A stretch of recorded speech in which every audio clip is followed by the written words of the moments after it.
jump straight into this explainer. Today, we're doing something, well, kind of awesome. We are synthesizing 12 distinct learning modules from the Applaa educational platform, specifically focusing on GCSE physical education, covering applied anatomy and physiology.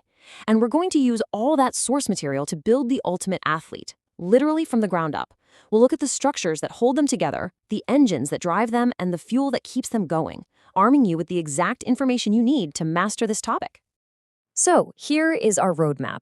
1. The framework. 2. The movers. 3. The engine. 4. The fuel. And finally, 5. The effects of exercise. We'll construct our athletes system by system before pushing them to their absolute limits.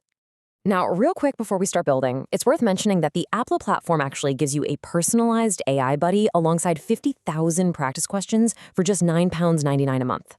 But right here, right now, we are handing you the ultimate rapid-fire cheat codes directly from their top modules.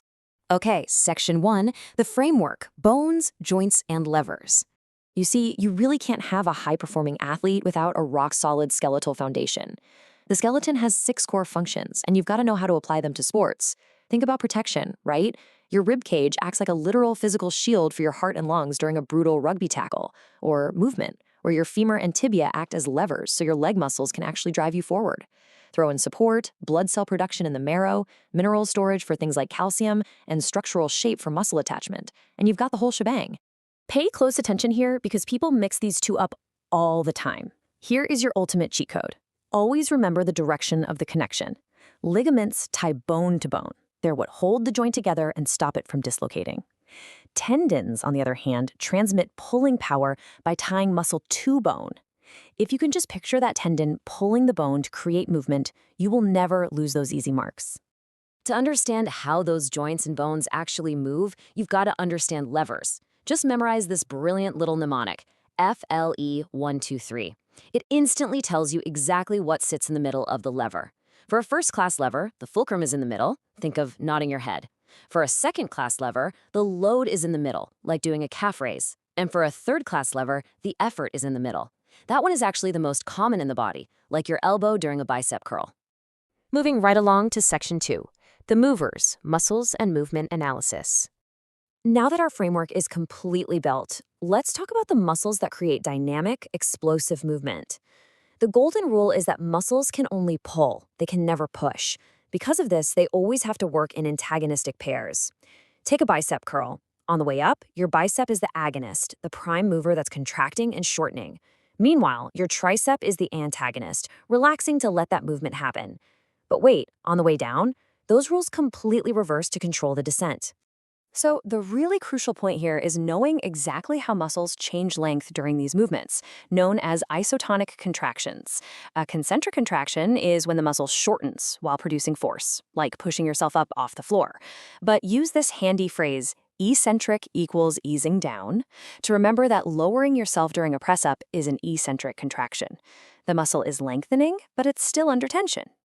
All right, Section 3, the engine, the cardiorespiratory system. Our athlete has structure and movement, so let's look at the engine powering them from the inside. This sequence traces the exact journey of a breath of air. It goes in from the nose or mouth, past the pharynx and larynx, straight down the trachea, where it splits into the bronchi, branches out into the bronchioles, and finally hits the alveoli. These alveoli are incredible. They are millions of tiny air sacs with walls literally just 1 cell thick. That is where gaseous exchange happens. Oxygen diffuses into the blood, and carbon dioxide diffuses right out. You know, examiners absolutely love testing lung volumes. Your secret weapon here is knowing about residual volume. While your tidal volume, the depth of your breath, and your breathing rate shoot way up during exercise, your residual volume is the only lung capacity that stays exactly the same.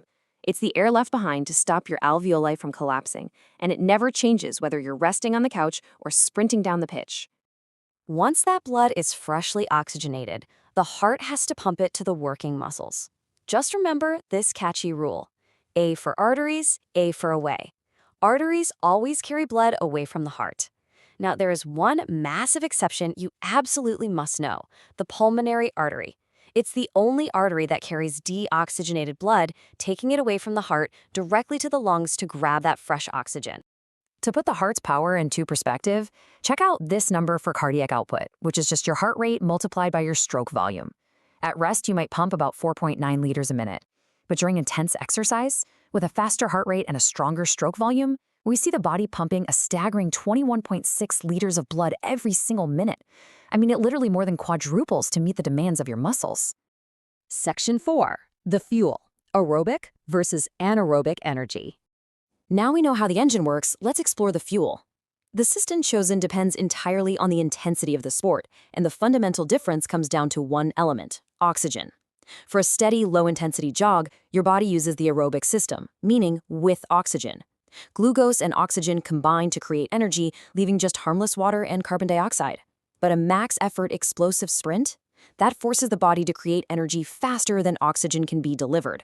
That's the anaerobic system.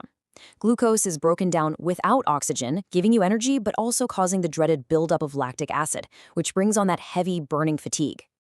So the real key is understanding what happens right after that sprint. That heavy panting at the finish line isn't just you trying to catch your breath.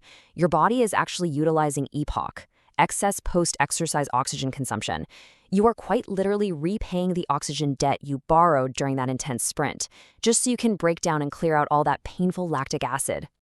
And finally, Section 5, pushing the limits, the effects of exercise. Let's see how our athlete's body adopts when we really push these systems over time. We need to nail down this timeline because mixing up these timescales is a huge exam trap. Immediate effects happen right then and there during the match. Your heart rate and breathing spike. Short-term effects, those hit you 24 to 36 hours later, like fatigue or nausea. And long-term effects are the lasting adaptations you earn after months of consistent training. Make sure you keep these buckets totally separate in your mind. The absolute most famous short-term effect, sitting right in that 24 to 36-hour window, is DOMS, delayed onset of muscle soreness. When they ask about this, knowing that it is explicitly caused by microscopic tears in the muscle fibers and the subsequent inflammation is guaranteed to secure you top marks. It's totally normal, it's just your muscles repairing themselves to come back even stronger. Over the long haul, after months of dedicated endurance training, your athlete achieves some unbelievable adaptations. First up, cardiac hypertrophy. That's the physical enlargement and strengthening of the heart muscle itself, which actually lowers your resting heart rate. Then there's capillarization, which is the growth of extra capillaries around your muscles and alveoli, literally building a better network for blood flow and oxygen delivery. Dropping specific terms like these is how you show true mastery of the subject. Okay, I am going to leave you with an ultimate masterclass challenge to see how well you can connect all these systems together. If a tennis player hits a maximal serve, what lever class is their elbow? Which energy system are they using? And what short-term effect might they feel tomorrow? Pause right here and test your knowledge against everything we built today. I highly recommend checking out the Source platform for more practice to really lock this in. Thanks for learning with me and keep exploring.